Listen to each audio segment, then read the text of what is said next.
Alrighty, okay. So, let's get going.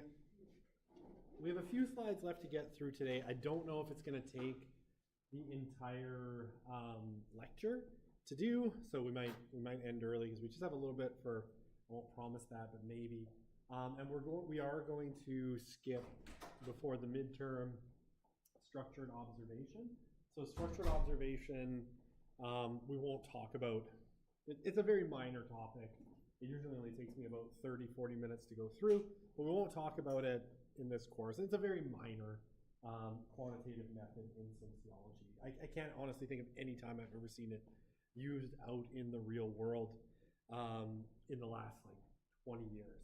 So we will skip that. So whatever, like the end of quantitative sampling will be the end of the content going on to the first midterm, or I guess the only midterm. This class only has one midterm, the midterm. Midterm number one, also the only one. Sorry, my other classes all have like 3 or 2 midterms and a final, so this class always messes with my. Okay, so yeah, we're gonna have the midterm. That is on Wednesday, and it is in class. Like you write it on Canvas, but unless you have an accommodation, right? Where an accommodation, I will send you a message about that. But you write it in class so that I can sort of keep an eye on you. I'll be standing at the back of the room going like this, making sure that no one is, using ChatGPT to answer short answer questions, or doing my best to do so, right? So yeah, come to class on Wednesday. You'll have an hour to do it. It's 30 multiple choice, 4 short answer, very doable in the time frame. The 30 multiple choice are sort of scramble of the topics for quantitative research, and then we have 2 short answer questions that are like definition or like definition or information question, and then 2 that are application, right? So something I'll give you a scenario and you would have to write a research question or survey questions or operationalize some variables or whatever it happens to be, right? So all of those things that we've talked about in the labs. Lab number 3, due on Sunday. Sunday, yes. And it's 5 questions. I think there was a confusion on the slides in the lab that said 10 questions, but no, it's just 5 questions that you have to do. So, yeah, that is. I think that's all the announcements. Any questions? Okay, we'll jump in. All right. So we ended here on whatever's day it was last day, Wednesday. Oh, sorry, I have one more announcement. I am just working through moving my test bank questions from eClass to Canvas. It's taking longer than hoped. Like I think I've got it. It's taking longer than hoped for, but I will have it done today, and then I will create a practice quiz. It's going to be short, right, for you, so you get a sense of what kind of things might be on the exam. So I'll create that for you today before I go home, assuming people stop knocking on my door and asking me questions, which has been the story of today so far. But I think I've got it figured out, and now I just have to triage through like the questions to make sure they're all good, and then I will post an exam. I'll send an announcement saying, hey, I posted a practice quiz for you so you can take a look at the style of questions. Okay, now that is all the announcements. except for this, no. Okay. Okay, so we left it off here on Wednesday, just talking about sample sizes. And I guess the important thing to kind of remember about sample sizes, right, is like common ones. So when you are writing, you know, your major lab, keep in mind, right, the common sample sizes. So when you're coming up with your sample size, it's probably not a terrible idea to sort of stick with one of these and to pick a size that makes sense, right? And then always, I think, pick a size that's going to make sense in relation to your sample population, right? Like if you're trying to find undergrad students at the U of A, you know, would it make sense to have like 5,000 people? Probably not, right? That's a lot of students. You know, so try to pick an appropriate sample size for what you're doing. And again, like you don't have to go massive, because as you go with larger samples, the improvements in the margin of error shrink, right? So the sampling error, margin of error, the improvements get smaller as you get bigger and bigger samples, right? And by the time you get to like 4,000, you know, going to 5,000 or 10,000 isn't going to improve things very much. Okay. So issues with sample size sometimes, and we talked about this last time, right? One of the big ones is always non-response. Your response rate is the percentage of the sample that participates in the study. If there's some particular issue common to non-responders that brings them to differ in some way, you know, that can be an issue.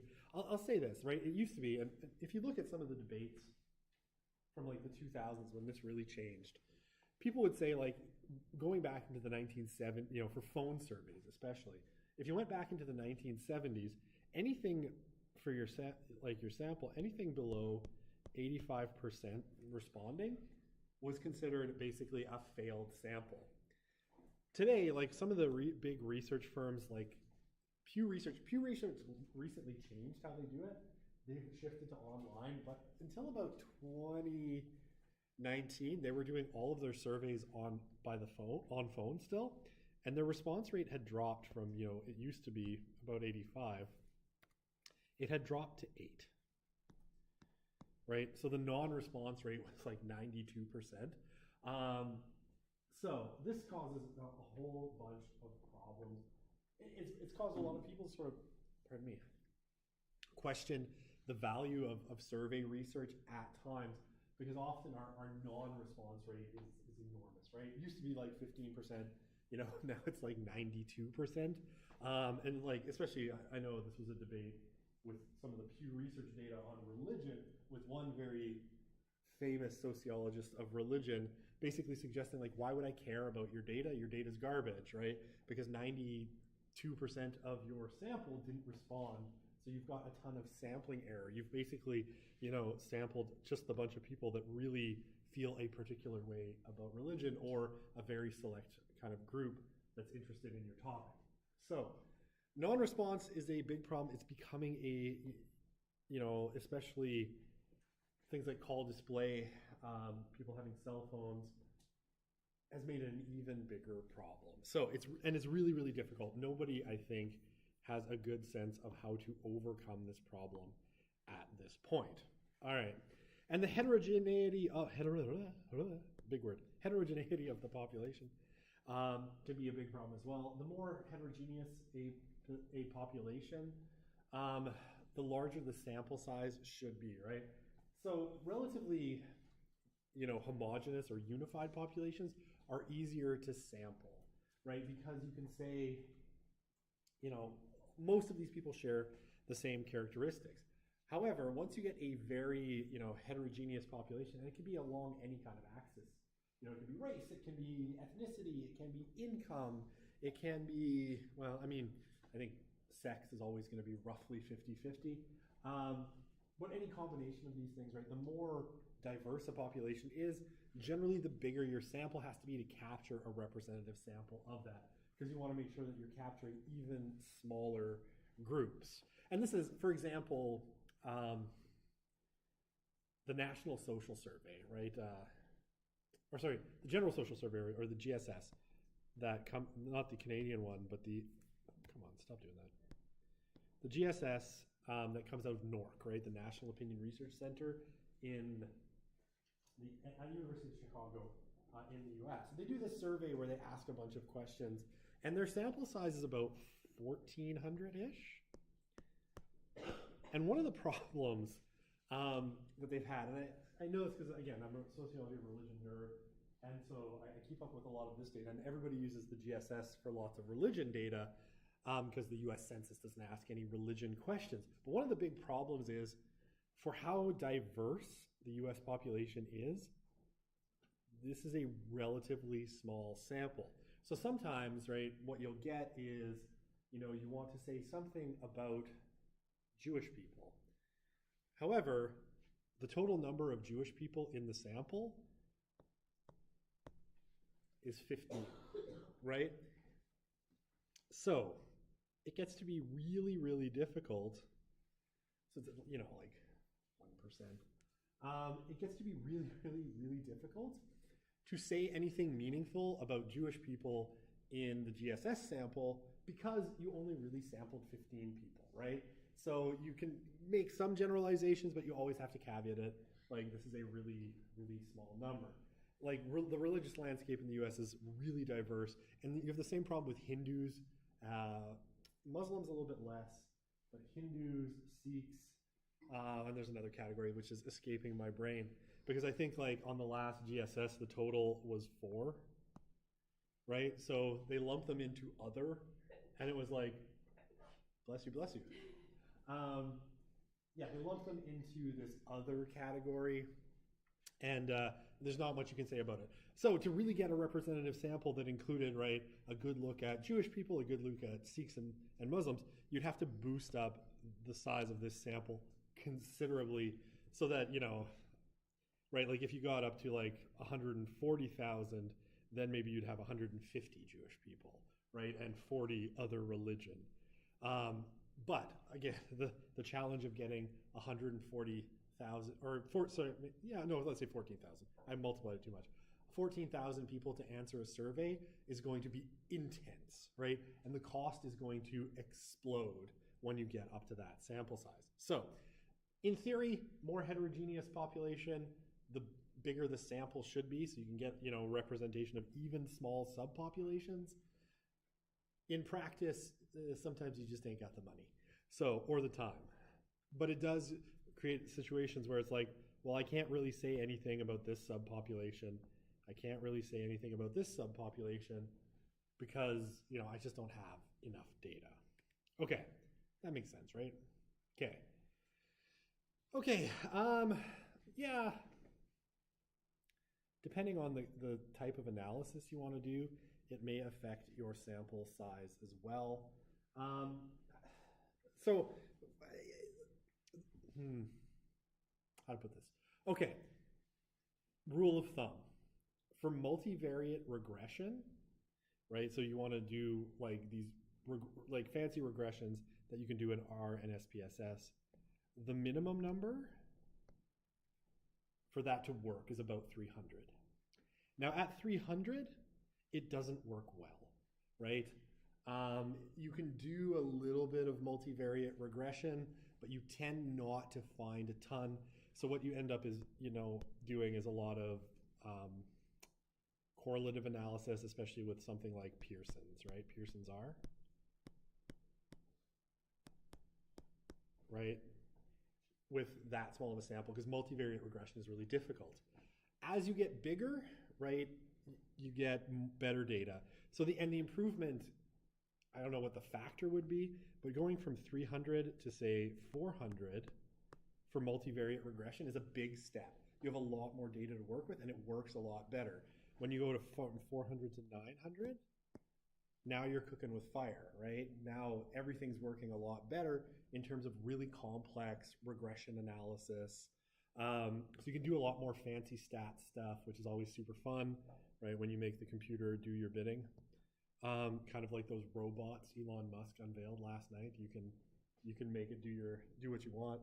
And then obviously when you get to like 1400, 2500, 3000, 4000, it enables a lot of other stuff. But like below this, like when you get to like 200 person samples or 100 person samples,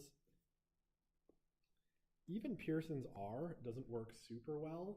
And sometimes you're stuck with really simple things like cross-tabulation of results. So depending on what you want to do, if you just want to cross-tab stuff simply, right, 100 is perfectly fine. But if you want to do fancy multivariate regression, this is your minimum kind of threshold, and more is going to be considerably better, right? 400 or more, and every step, you know, your ability to do more and more kind of nuanced and refined stuff is going to get better and better as well. Yeah. So yeah, certain statistical procedures such as multivariate regression require a large sample size to work properly. What's this middle point? If a small group in the population are compared to larger groups, yeah, you might have to oversample smaller groups. Right. So again, if I go back to my religion example, let's say in the GSS you wanted to, you know, say something meaningful about Jewish people, but out of your 1,400 people, you know, you're only getting 15 Jewish people. In order to fix that, you might have to be like, okay, we're going to oversample Jewish people. Again, the problem with that is then you're undersampling other groups and your sample stops being as representative. So there's pluses and minuses, right? So it's going to depend on, you know, sometimes the oversample can be small as a total proportion. Maybe you need 2 more of a certain population. Or, you know, there's lots of, maybe you need a couple of extra women because they're underrepresented in a field.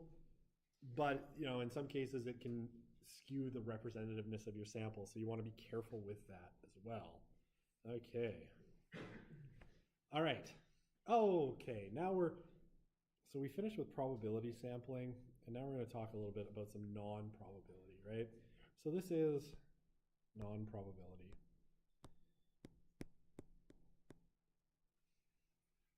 Okay. Convenience sampling, which is really much more typical of qualitative methodologies. You do sometimes see them in quantitative work. Again, pilot studies, I think, are the most, like I have it written here, are the most common one. And I said this before. So convenience sampling is exactly what you think it is. It is who's available, right? Who will answer your survey? Who will take your interviews, right? Who will sit in your focus group? It is, you know, convenient because basically you found some people that'll talk to you, happy days, right? You recruited people on Facebook. They were like, yes, I'm happy to talk to you. Hopefully they aren't also crazy. But I guess you probably get more of that on Reddit. Recruiting on Reddit is a, you know, dangerous business. But yeah, so cases are included because they are readily available, or they will talk to you. Or if you're doing something like a man on the street, you know, where you're stopping people on the street and asking them questions, that's a kind of convenient sample because it's not particularly systematic. Okay. Obviously with this though, you can't generalize your results out to a larger population because it's not representative, right? It wasn't selected in a random method, right? It was selected who's talking to me. And generally convenience samples are on the smaller side. Yeah, because you're just, you know, kind of reaching out to people around you and figuring out who will talk to you. Now, the one kind of exception to this is there is a case to be made that, say, some of the online panels that I've been talking about, Leger and Abacus data and these things, are almost a form of convenience sampling because it's whoever answers your survey based on this pre-existing list that they have. So there's real questions sometimes about whether, and some people really, you know, hate these online panels because they see them as deeply flawed for this reason, that it's like, okay, within your convenience sample, you're doing a kind of quasi-probability sample, but it's not really a true probability sample because you're not, you know, selecting it totally randomly. There's a self-selecting kind of character to it. Okay, so and some of that is we're just never going to get around it because we're stuck in a world where people don't answer the phone and don't mail stuff back. I don't even know when the last time I checked my mail was. I should probably do that. Usually there's a photo radar ticket in it because my wife likes to speed a lot. So I'm like, do I want to be separated from $180 today? Probably not. One time I forgot to pay so many of them that we couldn't re-register our car until I did. That was a fun, like $700 end of the year bill. But my wife is a speed demon, though she will not admit it. Okay, what was I saying? Who the hell cares? Pilot studies, the joke was better and totally worth it. Yeah, so I mean, we typically see convenience samples used for pilot studies, for testing, whether your measures work, whether you're getting the right kind of information from people, especially in quantitative work. In qualitative work, you kind of use convenience sampling all the time because, inevitably you're just reaching out to people and trying to figure out who will talk to you. Okay, snowball sampling, right? So snowball sampling, I will explain snowball sampling with a very simple diagram. If I can get this to not shift. This is a snowball at the top of the hill. It rolls down. And at the bottom of the hill, it's bigger, right? So this is the idea behind snowball sampling, right?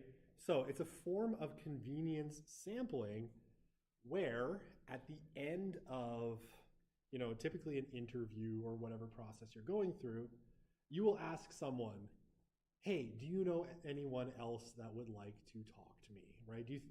Would any of your friends you think be interested or be knowledgeable about these things? So in a lot of ways, snowball sampling is like trying to sell Tupperware or Epicure spices, right? Where you all know what I'm saying, right? Honest to God, multi-level marketing, in a sense, uses snowball sampling, right? Because it's like, at the end, it's like, hey, would anyone else like to get some Epicure credits by hosting an Epicure party? That's a kind of snowball sample in a sense, right? It's like, oh, wow, I have, this person. Would you recommend me to any of your friends, right?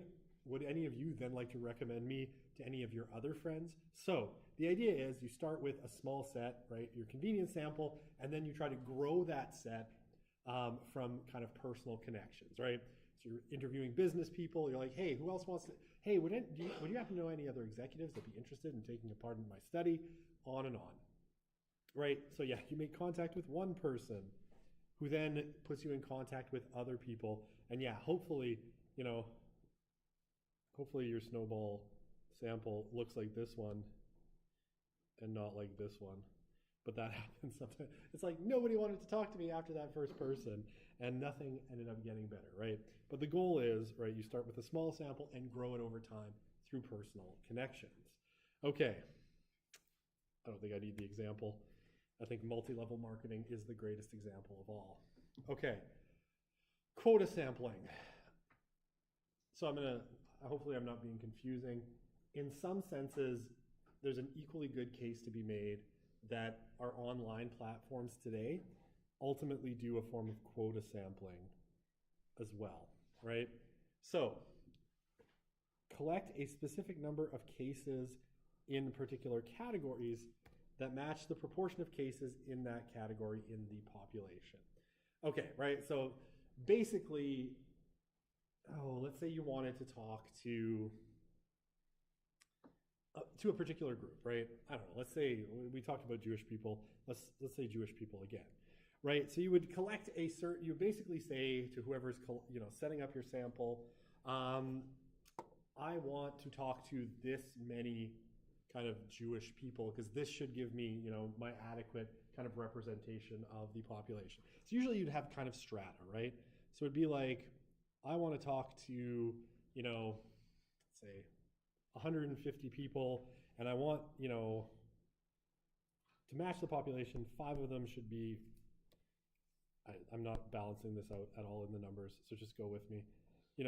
5 of them should be 18 to 34. 10 of them should be, 35 to 45. I need a new pen. That's going to be my quest this weekend. I don't know what that did. Ah! Victory. Okay, maybe I'll just draw with the mouse. We're going to try this. Give me the pen. Okay, so yeah, 25 should be 46 to whatever, right? And so basically whoever is gathering your sample is going to find you this many and then stop. This many and then stop, this many and then stop, right? And if you want, say, like, I don't know, in Canada, you want your sample to be 65% white, right? Because the population is 65% white. It'll break it down in that same way. And when you get there, it'll stop, and they'll just gather people that kind of fit your demographic categories. So it's not a random method, right? Because you're basically purposely seeking out certain categories of people so that they represent your sample overall. And like I said, I think a lot of what ends up happening today is quota sampling, right? Where you basically tell some online platform, I want my sample to look like this. And they go and they kind of select for you people that fit that. They filter them with filtering questions until they get you the number that kind of fits your category. But yeah, basically, you have a quota for people in certain groups, economic, all that kind of stuff. So does that make sense? Okay, it's pretty straightforward. Okay, quota sampling, why would people do it? It's cheaper and easier to manage compared to random sampling, right? And it works especially well, when we're talking about like simple random sampling, you have to have a sense in simple random sampling or even strata sampling, multi-cluster sampling of what your population looks like. You have to sort of be able to number people within that population and select them. A lot of times you can't do that particularly well. And like I said, online, you can't really number people in this way. So it's cheaper and easier compared to random sampling. It can be conducted much more quickly because you just kind of find the people that fit your quota categories and you fill that. You don't have to keep mailing things out 3-4 times or phoning people over and over until you get your response rate to where you want to be. And yeah, it's good for pilot test, exploratory research, but I think increasingly, the field is moving towards using it a lot more because of the challenges in polling. I actually talked to a student that took this class like 2 years ago. I was like, what do you remember from that guy? She's like, nobody answers surveys. What else? Nothing. Nothing more. So that's the takeaway. Okay. Yeah, weaknesses, obviously, it's less likely to be representative, right? Because you're not random sampling, so you're not getting a proper probability sample. Yeah, judgments about eligibility could be incorrect. You might misjudge a person's age. People may lie, misidentify things.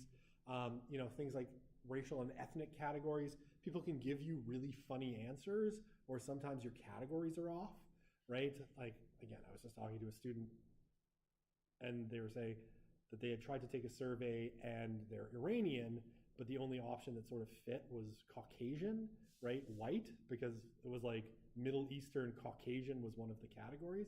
And she was like, that doesn't make any sense. So sometimes your kind of, way of judging eligibility, can be a little bit off. And so, someone who's Iranian would then be, white, which she felt was kind of odd. And yeah, you can't do things like standard error from a quota sample in the same way because it's not a probability sample. Okay. I'm going to just skip this one. I'm not going to ask you questions on this. I'm going to put a big X through it because we didn't talk about structured observation and we're not gonna. So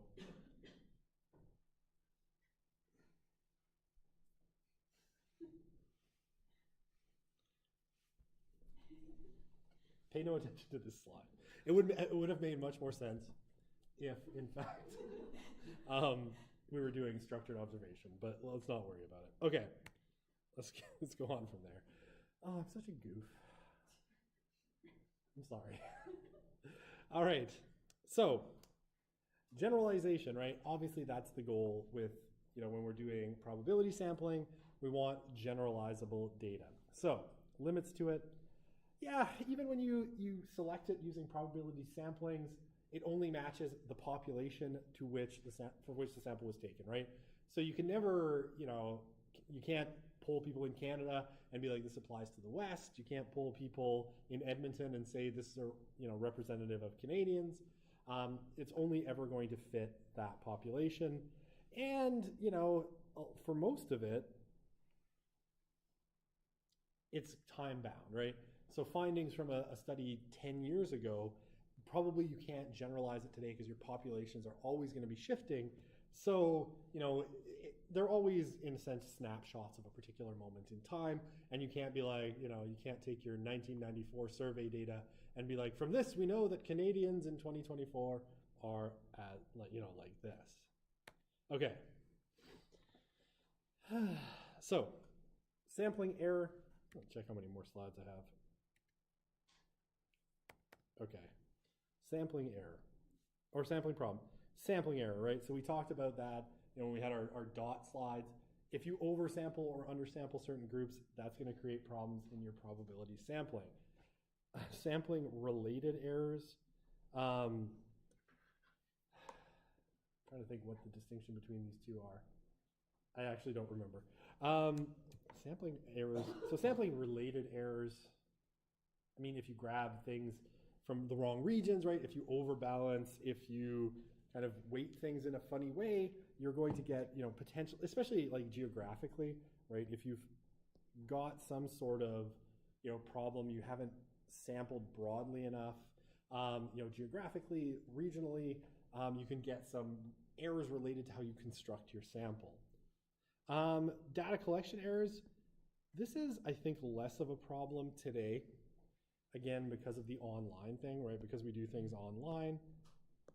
But sometimes when people would actually put things in, right? When it was a human being, not the respondent, but a survey, like a phone survey reader, I forget what interviewer. They could punch things in, and you could get errors in how people were punching things in, right? Or potentially things like, they were doing a paper survey, right? The person on the phone was filling out a paper survey, which then had to be put into a computer later. This created a bunch of data collection errors. Now, when people are doing it online, we don't worry about this as much, simply because, there's less space between the respondent and the survey where error can come in. Was this, whenever my sister, who's not very good with computers, would come up with some computer problem, and she still does, and she asked me about it, I'm like, the problem is between the keyboard and the chair, right? That's genuinely what I say to my sister. I'm super mean to her, but she was mean to me all the time when I was growing up, and now I'm more successful than her, so I can mock her relentlessly. I make more money. No, anyway. Take that, Susanna. I will mock you openly in my classes. But yeah, as we've taken that person in the chair out of the equation to some extent, there's fewer kind of data collection errors that happen. People might misread your question, but that's a different kind of problem. Okay, and data processing errors, these can still happen sometimes. Now again, some of this was always related to people inputting paper surveys into computers incorrectly, but sometimes things like missetting code books, right? So you code your code book in SPSS or R incorrectly. So you've got, some category of answer that's miscoded, formulas written incorrectly. People, mostly like, a lot of times the formula, you've made a mistake in your, formula. So when you're processing the data, you make mistakes. Human error is kind of all of those two categories. So, problem between keyboard and chair. Okay, so, content analysis sampling. We'll get to content analysis when we get to qualitative research. We'll talk a little bit about how it could be done quantitatively. Quantitative content research is so boring, it makes me want to hurt myself. And I've known people who did it, and it's like, this newspaper mentioned the word LGBT 75 times in the period from September 1st to September 8th. I'm like, that sentence put me to sleep. Why are you talking?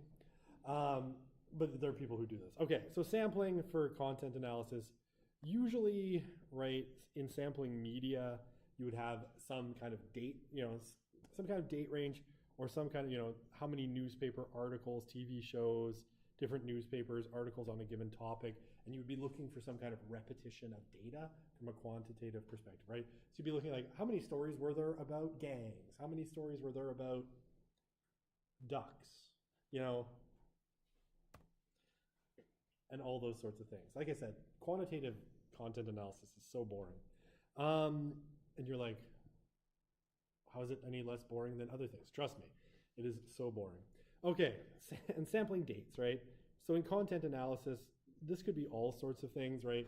If you wanted to be like, you know, I wanted to be between things that happened between 1999 and 2011, right? You could do that. Or between like September 1st and September 24th, right? So you take media that were produced in whatever period it is. You know, if researching media portrayals of sex workers, you'd use a random method to select the years in which the media are to be analyzed, right? So you could look at 1999, 2011, 2024, and get a bunch of data from each of those years to see how things have changed over time. So you could sample kind of dates, you could sample date ranges, and all sorts of things. Okay, does that make sense? All right, and I'm going to try. I'm really trying to get you out of here early. I think I only have 2 slides. Okay, reducing non-response. Okay, some of this is a little dated because we're still kind of catching up. Telephone interviews, right? And this still happens. Like, I get this. Sometimes I signed up for one called Tell City Hall, and they'll phone me with like a phone link, and they're like, can we text you this link and you do the survey? And I'm like, sure. And then I don't do it because I just said that to get them off the phone and because I wanted to be nice. And then they'll call me back and be like, hey, we noticed you didn't fill out that survey we sent you. Would you mind doing that? And I'm like, oh, how do you know? It's like, oh, we tracked the link and saw that you never clicked on it. It's like, I see. So, you know, even for online, depending on how you do it, things like callbacks can be useful, sometimes multiple times, and sometimes, you know, they smarten up and they stop answering the phone, and then you never get your survey. Reassure prospective participants that you're not out for material gain, right? You know, that might help, but I think people are used to what surveys are. So for face-to-face contact, and I'll say this doesn't happen as much as it used to, but that said, I am actually kind of administering a project where they are doing quantitative surveys in person for the most part. So things like dress appropriately, and this, you know, can sometimes mean different things. Generally, I think this means dress professionally. You know, don't wear yoga pants and a hoodie for most interviews. With the prison research, it's like, don't dress too fancy because, you know, incarcerated people or formerly incarcerated people don't want you to look too fancy. Also, no hoodies. Okay, one thing. Can I tell you funny? I'm going to tell you something funny. I think it's funny. Cassandra, my boss, she's done a ton of this research with grad students and in prisons. And she used to have to warn some of the grad students, especially female grad students, to dressing appropriately meant not showing too much skin, because some of them were like, well, if I flirt with these people, then they're going to want to answer my surveys more, right? And so they would come in like huge amount of makeup, low-cut tops, and then the whole interviews were completely screwed up because the incarcerated people who were mostly men were just trying to get in their pants the whole time. So dressing appropriately can mean that as well. Like, you know, what is you want to be kind of neutral so that people aren't doing things like hitting on you and screwing up your survey as well. So, never a problem for me for some reason, but you know, there's all sorts of kind of, you know, rules to this, and sometimes dress appropriately, you know, means dress appropriately for the circumstances and for the audience that you happen to be trying to survey, right? Sometimes it might mean, you know, professional attire. Sometimes it might mean, you know, don't wear a hoodie because you're more likely to get grabbed in prison wearing a hoodie. And, you know, don't be too provocative so that people have other ideas of your motives, right? No jewelry and stuff like that. So be flexible, accommodate participants. You know, if you're trying to meet with people face to face, you probably are going to have to travel a lot to places that they are, usually public places, always public places. Be safe. But yeah, there tends you do often have to travel when you're doing face-to-face interviews. So you're going to get lots of miles on your car, or you're going to get really, really skilled at using public transit, which if you can figure that out in Edmonton, because the transit here is terrible. Okay, and for mailed questionnaires, which like I said, we don't do this as much, but a lot of this would apply to online as well. You know, good cover letters or, you know, your information consent letter is really important to tell people what you're doing. Okay, you know, you're probably not going to know the person's name in a lot of cases, but, you know, like I said, some of this was written, it's in the textbook, and some of it was written at a time where we still did a lot of mailed questionnaires. If you were expecting people to mail stuff back to you, don't make them buy a stamp, especially today. Who the hell has stamps anymore? I don't think I've had a stamp in my house for 5 years. So, you know, if you're planning on having them mail something, you might want to put in return postage. Increasingly, what people do is they mail stuff out and they send, you know, inside the envelope, there's the QR code. That's my QR code. It's super good, as you can tell. I'm going to draw a square because QR codes always have squares. So people could just scan it with their phone and go do it online, which, you know, means you don't need to send a return envelope. Yeah, don't, this was true, again, when they used to mail stuff out. If the envelope was like this thick, no one was doing that survey, so it had to be thin. Now people get around this by having you do it online, so you can't tell. But again, don't tell people you're going to have them do a 45-minute survey, because no one is going to do your survey at 45 minutes, right? So make sure it's short enough that people can do it. Yeah. You might want to email people multiple times, or, you know, phone them, because people like me will say, yes, I'll take your survey, and then never do it. And monetary incentives increase the response rate, but can be deemed unethical, and we've talked about this, right? Money has to be a certain amount. Weirdly, though, I remember it was a couple of years ago, and it was a media company, and it was kind of funny because they had me and my wife and I guess she was 13 at the time, daughter, and they would mail you like literally follow-up surveys that had like a toonie attached to it in the envelope, so that you then had a toonie. So it was a very small amount of money, but it was like an incentive, and the amount got bigger with every subsequent one that you did. So by the end, when we finally quit, I think we were up to $10, but then it was like, me not want anymore. This is now getting burdensome, right? And then after I didn't answer those ones, the envelopes stopped coming. And really, I think, you know, for like 4 surveys, we ended up making like $13, so it wasn't a huge amount. Okay. I think I've been talking about virtual sampling so much, I probably don't even need to talk about this. Yeah, major limit of online sampling. I mean, not everyone's online. Not everybody is kind of interested in doing surveys. You don't know what kind of access people have. You know, lower income, more vulnerable populations, you're still less likely to reach online.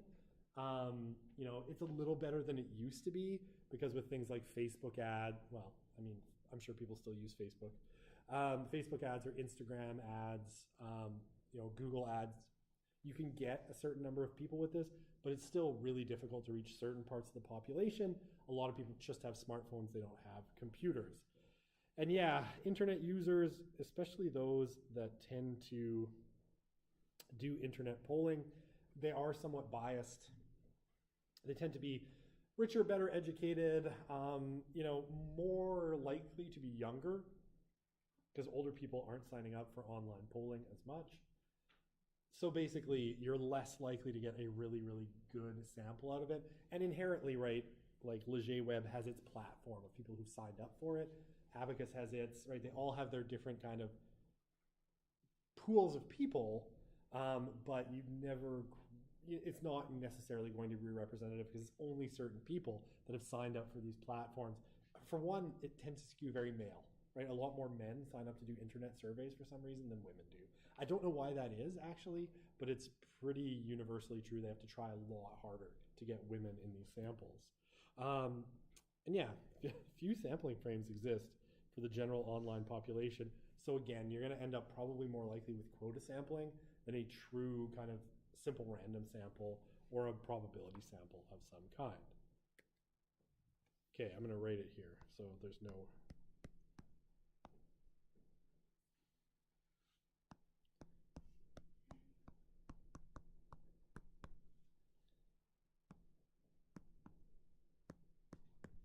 right, so that is end of content for midterm 1, or midterm, wait, it's not 1, there's not 2. I keep making that mistake. Have I mentioned I teach a lot of classes? Okay, so that is going to be it. And again, I will just delete structured observation off of Canvas completely, so no one has to worry about it. But don't worry about it. And for those people who weren't here to hear that announcement, I guess come to class. You know, but yeah, I'm sure I'll get some emails about this over the weekend. Do we have to know structured observation? I'll probably include that in my email about the practice quiz as soon as I get it up. Okay. No class on Monday, obviously, because it's Thanksgiving. Don't come. I will not be here. You shouldn't be here either. Eat some turkey and then sleep all day Monday. Wednesday, come to class because the exam is going to be password locked.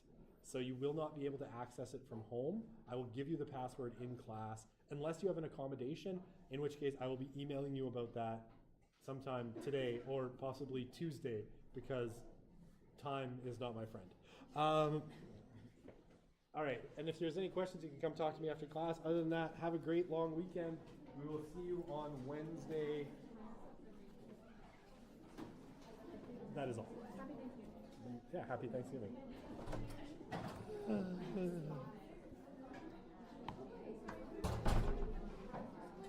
Pardon? We get a process. Yes, I'm just hopelessly behind, and I'm working on getting it up today before I go home.